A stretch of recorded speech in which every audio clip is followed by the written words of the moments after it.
ቤተሰቦቻችሁ በየትኛውም ሰዓት ቢሆን የእናንተን መምጣት ይጠባበቃሉ። እናንተ ግን 110 ዓመታት ተፈርዶባችሁ በመንገድ ብትቀሩ ምን ይሰማችኋል?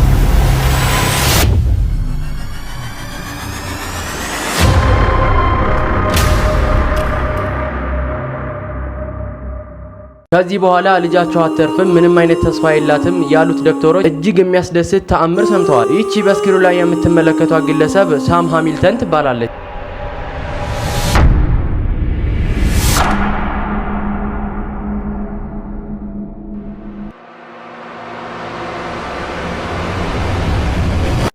ለዩቲዩብ ቪዲዮ ብቻ በማሰብ አንድ ቪዲዮ የቀረጸው ሰው ለፓርላማ አባል ሆነ። አይወላችሁ ቤተሰቦች፣ ታሪኩ እንደዚህ ነው።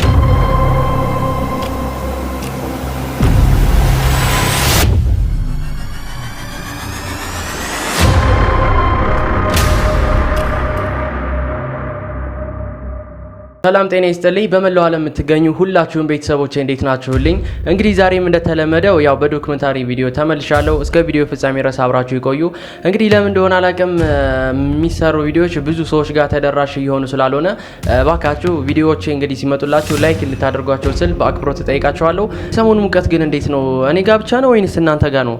በጣም ከባድ ነው። እንዴት እየኖርን እንደሆነ ምንድነው? እኔ ጋር ነው ወይስ እናንተ ጋር ነው? እስቲ አሳውቂ ኮሜንት ላይ ጻፉልኝ። ለማንኛውም ዛሬም በተለያዩ 3 ዶክመንታሪ ቪዲዮዎች መጥቻለሁ። በቪዲዮ ፍጻሜ ድረስ አብራችሁ ይቆዩ። ይመቻል። ለዩቲዩብ ቪዲዮ ብቻ በማሰብ አንድ ቪዲዮ የቀረጸው ሰው ለፓርላማ አባል ሆነ። አይወላችሁ ቤተሰቦች፣ ታሪኩ እንደዚህ ነው። ይህ በስክሪኑ ላይ የምትመለከቱት ግለሰብ ፊዲያስ ይባላል። ይህም ሰው እንግዲህ ታዲያ ዋነኛ ስራው ዩቲዩበር ነው። እድሜው ደግሞ 24 ነው። ኮሌጅ አልገባ፣ ያውም በራሱ የሚጣጣር አንድ ተራ ግለሰብ ብቻ ማለት። ነገር ግን ዩቲዩብ እየሰራ ባለበት ሰዓት አንድ ቻሌንጅ ይመጣለታል። ቻሌንጁም ታዲያ ይህ ነበረ። ልብ ካለህ ለአውሮፓ ዩኒየን ተወዳደር የሚልም ነበር። ታዲያም እንግዲህ ይህንንም በቪዲዮ ስራና ዩቲዩብ ላይ አቅርብልንም ሲሉ ቤተሰቦቹ ይጠይቁታል። ቤተሰቦቹ ያልኳቸው ያው ተከታዮቹ ማለት ነው። ታዲያም እንግዲህ እሱም ያው ዩቲዩብ ስለሆነና ዩቲዩብ ላይ ብዙ አመትም ስለቆየ ይሄንን ቪዲዮ ለመስራት ቀላል ነበረ። ታዲያም እንግዲህ ይሄንን ቪዲዮ ለመቅረጽ $5000 አውጥቶ የምርጫ እንቅስቃሴዎችን እንደ ቀላል ያደርጋል። ታዲያም እንግዲህ ከሀገሩ ላይ እጅግ በጣም ከባድ የሚባል ድምጽ አግኝቶ ለፓርላማ አባልነት ይመለመላል። ታዲያም ይህ ዩቲዩበር እንግዲህ ለቀላል ነገር ያሰበው ይህ ሁሉ እጅግ በጣም ባስገራሚነቱ አውሮፓ ዩኒየን ገብቶ አንድ ድምጽ በሱ ሀገር እንደምትወሰን ማወቅም ችሎ ነበር። ታዲያም እንግዲህ ቀስ በቀስ ሁሉንም ነገር እየተማረ መጥቷል። ታዲያም እንግዲህ ይህ ግለሰብም ይህንን ነገር ይላል። ፖለቲከኛ ማለት የራሱን ጥቅምና የራሱን ክብር የሚያስብ እንጂ የወከለውን ህዝብ ወይም የተወከለውን ህዝብ አያስብም ይላል። ምክንያቱም ደግሞ በትንሽም ቆይታ ወይንም በፖለቲካ ህይወቴ ቢሆን ያየሁት ነገር ይህንንም ነው ብሎ ይናገራል። አሁን ላይ እንግዲህ በአውሮፓ ዩኒየን አንድ ወንበር አለው። እሱም እንግዲህ እንደ አንድ ድምጽ ተቆጥሮ እንደፈለገ መወሰን ይችላል። ዲፕሎማቲክ ፓስፖርት አለው። የትም ሀገር መንሸራሸር ይችላል። የግል ሹፌር፣ የግል ቢሮ፣ የመንግስት ደሞዝ፣ ሁሉም ነገር አለው። ነገር ግን አንድ ነገር ይላል፣ ዩቲዩበር መሆን እጅግ በጣም ቀላል ነው። ፓርላማ ተወካይ ወይንም ደግሞ የህዝብ ተወካዮች መሆን አንድ ነገርን ብቻ ያስተምራል። እሱም ደግሞ ኃላፊነት ነው። ፓርላማ ተወካዮች ወይም ደግሞ ፖለቲከኞች ያጡት ነገር ኃላፊነትን መቀበል ነው። የራሳቸውን ነገር በየትኛውም ሰዓትና ቦታ ማጎልበት እንጂ ምናልባት እንግዲህ ይህ ግለሰብ ማለትም ቲዲኤስ 5 ሚሊዮን ተከታዮችን ማፍራት ችሏል በዩቲዩብ። ያው ዩቲዩበርነቱን እንጂ ፓርላማ ተወካይነቱን ብዙ ሰዎች አያውቁም ነበረ። አሁን ላይ ግን በ24 አመቱ ያውም ተራ መኪና ቶዮታ የነዳ የፓርላማ አባል ሆኖ ተገኝቷል። ታዲያም እንግዲህ ይህ ሰው አንድ ጥያቄ ይቀርብለታል። ፖለቲከኞች ካንተ ልዩነታቸው ምንድነው ይባላል። እሱም ታዲያ ምላሹ ይህ ነበረ። ለራሳቸው የሚያስቡ ሆዳም ግለሰቦች ናቸው ብሎ ይናገራል። አንድ ግለሰብ ዩቲዩብን ተስፋ አድርጎ ሲሰራ የነበረ አንድ ቻሌንጅ መጥቶለት ህይወቱንም ለመቀየር በቅቶ ነበር በአንድ ወቅት።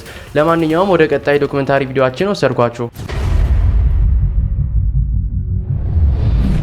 ቤተሰቦቻችሁ በየትኛውም ሰዓት ቢሆን የእናንተን መምጣት ይጠባበቃሉ። እናንተ ግን 110 ዓመታት ተፈርዶባችሁ በመንገድ ብትቀሩ ምን ይሰማችኋል? አይወላችሁ ቤተሰቦች፣ ስለዚህ ታሪክ ቀስ ብዬ ላስረዳችሁ። ይህ ሰው እንግዲህ ሮኒ ላርጎሮ ይባላል። በሀገረ አሜሪካ ስደተኛም ሲሆን የከባድ መኪና ማሽከርካሪ ነበር። ታዲያም እንግዲህ በአንድ ወቅት ቤተሰቦቹ ጋር ይደውልና እመጣለሁ እያላቸው ባለው ሰዓት ያው መኪናው ባጋጠመው ቴክኒካል ችግር እምቢ ይለዋል። የመኪናውን ፍጥነት እንግዲህ እጅግ በጣም ከፍ ይልበታል። በአጋጣሚም እንግዲህ መንገድ ላይ ያለ አንድ ሰው የመንገዱን መጨናነቅ በፊልም ሊያስቀር ስልኩን አውጥቶ ይቀርጻል። ታዲያ እንግዲህ ይህ ግለሰብ የሚነዳውን ከባድ መኪና ያው ፍጥነቱ ከልክ በላይ አልፎ ባጠገቡ ሲያልፍም ይታይ ነበር። ታዲያ ይህ ግለሰብ ማለትም ሮይል አደጋ ላለማድረስ የተቻለውን ነገር ጥረት ያደርጋል። ታዲያም እንግዲህ ሰዎች ላይ ጉዳት እንዳይደርስ በማለት ከፊት ለፊቱ ወደሚገኝ ኮንክሪት ጋርም ይሄ መኪና ያጋጨዋል። ነገር ግን መኪናው በተጋጨ ጊዜ እሱ ብዙ ሰዎችን ማትረፉን ነበር የተመለከተው። ታዲያም እንግዲህ በዚህ አጋጣሚ የነዳጅ ታንከሩ ፈንድቶ አጠገቡ ያለ አንድ መኪና ላይ እንዳለ ይረጭበታል። ከዛም በኋላ እንግዲህ በዚህ አደጋ 4 ሰዎች ይሞታሉ። በዚህም ታዲያ ያው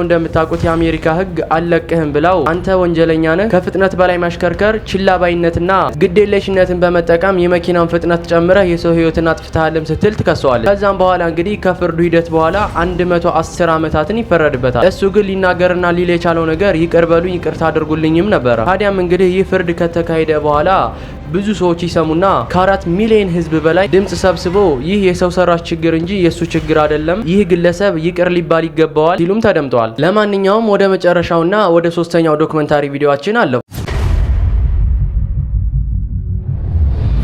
ከዚህ በኋላ ልጃቸው አትተርፍም፣ ምንም አይነት ተስፋ የላትም ያሉት ዶክተሮች እጅግ የሚያስደስት ተአምር ሰምተዋል። ይህቺ በስክሪኑ ላይ የምትመለከቷት ግለሰብ ሳም ሃሚልተን ትባላለች። በሀገረ ኢንግላንድ የህግ ተመራቂ የሆነችው የ22 ዓመት ወጣት ናት። ታዲያም እንግዲህ በክረምት ወራት መኪና እየነዳች በኋላ አንድ ትልቅ መኪና መጥቶ ይገጫታል። ታዲያም እንግዲህ እሷ የምታሽከረከረውን መኪና መቆጣጠር ያቅታትና መንገድ ዳር ከቆመ የአደጋ መከላከያ ጋር ትጋጫለች። በዚህም በአደጋ ታዲያ እጅግ በጣም ከባድ የሚባል ቅንጭላቷ ላይ አደጋ ይደርስባታል። ታዲያም እንግዲህ አደጋው ሲፈጠር በዛ አካባቢ የነበሩ ሰዎች ወደ አቅራቢያ ሆስፒታልም ይወስዷታል። ከዛም በኋላ ዶክተሮቹ 6 ሰዓት የፈጀን ቀዶ ጥገናም ያደርጉላታል። ታዲያ እቺ ሴት እንደ ቀድሞ መሆን አልቻለችም ነበረ። ከዚህ በኋላ አይሲዩ ውስጥ መቆየትም ነበረባት። ከዛም አይሲዩ ውስጥ እንግዲህ ለረጅም ጊዜያት ትቆያለች። ያ 2 ሳምንት ከሆነም በኋላ ቤተሰቦቻቸው ጋር ተደወለ። ዶክተሮቹም እንግዲህ መናገር ጀምረዋል። ከዚህ በኋላ ይቺ ልጅ ስቃዩን ማብዛት እንጂ ምንም አይነት ተስፋ የላትም፣ ልትተርፍ አትችልም። ምክንያቱ ደግሞ በዚህ ሰዓት አንጎሏ ምንም አይነት መልስ እየሰጠን አይደለም፣ ያው ስራም አቁሟል ብለው ዶክተሮቹ ይናገራሉ። በእርግጥ ግን